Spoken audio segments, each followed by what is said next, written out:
Radhe Radhe everyone. माघ मास के शुक्ल पक्ष के आने वाली पंचमी तिथि को बसंत पंचमी के रूप में मनाया जाता है।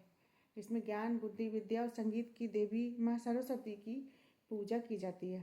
तो आज की वीडियो में हम जानेंगे कि बसंत पंचमी के दिन बहुत ही सरल तरीके से हम माँ सरस्वती का पूजन कैसे करेंगे। तो चलिए शुरू करते हैं आज। तो आप भी अपने बसंत पंचमी के दिन आप अपने बच्चों के साथ बैठ के बसंत पंचमी का पूजन ज़रूर करें, क्योंकि बच्चों को ज्ञान बुद्धि की बहुत ज़रूरी है। तो चलिए मैं आपको बसंत पंचमी की बहुत ही सरल पूजा विधि बताती हूँ। तो सबसे पहले हम क्या करेंगे, जहाँ पर हम पूजा करेंगे वहाँ पर झाड़ू पोछा करके अच्छे से साफ़ कर लेंगे और फिर हम एक चौकी रखेंगे और चौकी पर पीला वस्त्र ही बिछाएंगे। तो यदि जैसे आप चाहें कि मेरे बच्चों की बुद्धि बढ़े या वो, तो आप बच्चों की टेबल पर भी कर सकते हैं। और उसके बाद फूल बिछाएंगे उस पर पीले रंग के। उसके बाद सरस्वती माता की फ़ोटो रखेंगे और उसके साथ ही हम गणपति जी का और बुक्स जो हैं, किताबें जो हैं, वो सब वहाँ पे रखेंगे, क्योंकि हम माता सरस्वती की पूजा कर रहे हैं तो हमें वो चीज़ें भी साथ में रखनी है। तो किताबें, गणपति जी और सरस्वती माता, इन सब की मूर्ति रखेंगे हम। तो इस तरीके से हम चौकी लगा लेंगे। अब हम पूजा शुरू करेंगे। तो सबसे पहले हम क्या करेंगे कि सबसे पहले हम भाव रूप में जल से स्नान करा देंगे सबको। उसके बाद देसी घी का दीपक जलाएंगे, और आप देसी घी का या तिल का दीपक कुछ भी जला सकते हैं। फिर हम सभी को तिलक करेंगे, और सबसे पहले हम रोली से तिलक करेंगे और सबसे पहले हम गणपति जी को करेंगे। तो बसंत पंचमी के दिन पीले रंग का बहुत महत्व है, तो पीले चंदन से तिलक कर सकते हैं या फिर हल्दी से। पीले का बहुत महत्व है, बहुत शुभ मानते हैं पीले का यूज़ करना, तो चंदन से भी तिलक कर सकते हैं। उसके बाद हम अक्षत समर्पित करेंगे। और बसंत पंचमी की पूजा में फूलों का विशेष महत्व है और फूल विशेष हैं। और गणपति जी को आप लाल फूल चढ़ाएं, माता सरस्वती का पीला ही सफ़ेद चढ़ाएं, क्योंकि उन्हें बहुत पसंद है, पीला बहुत ज़रूरी है। और यदि आप सरसों का फूल चढ़ाते हैं तो बहुत अच्छा है, नहीं तो जो मिले वो ठीक है।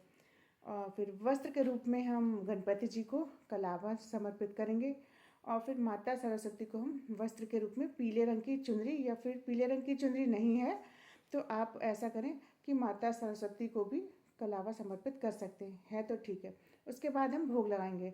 तो बसंत पंचमी के दिन बसंती मीठे चावल बनाए जाते हैं और पीला ही भोग लगता है, चाहे आप लड्डू ले लें बेसन के, बूंदी के, और जहाँ तक हो सकता है बेर का भी भोग लगाएं, बहुत शुभ मानते हैं। जो है आपके पास ठीक है, नहीं तो कोई बात नहीं। उसके बाद हम जल समर्पित करेंगे और हाथ जोड़ के हम कहेंगे, प्रभु आप हमारा भोग स्वीकार कीजिए। और उसके बाद हम दीप दीप दिखाएंगे सबको। माता सरस्वती हमारी संगीत की देवी हैं, और उस दिन आप माता सरस्वती का संगीत जरूर सुनें और बजाएं। कोई और करे ना करे, लेकिन उनका जो पूजा घंटी है, पूजा घर में है, वहाँ से घंटी से बजाएं।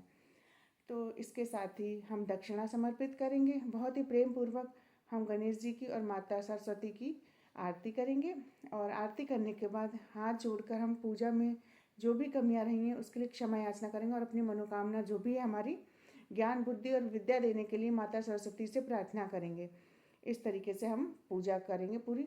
और पूजा के बाद जल का लोटा हम सूरज देवता को उठा के जल दे देंगे, और जो भी भोग प्रसाद हमने लगाया है वो घर के सभी सदस्यों में हम बांट देंगे। जो दक्षिणा है, इस दक्षिणा को हम अपने उठाकर पंडित जी को दे देंगे। और जो ये दक्षिणा है उससे हम पेन, पेंसिल या किताबें खरीद कर गरीबों को भी दान कर सकते हैं। तो इस तरीके से बहुत ही सरल तरीके से आप माता सरस्वती की पूजा कर सकते हैं। बसंत पंचमी के दिन माता सरस्वती का पूजन सुबह के समय में किया जाता है, लेकिन अगर किसी कारण से आप सुबह में नहीं कर सकते हैं तो आप शाम को भी कर सकते हैं। वैसे सुबह में ही करना चाहिए।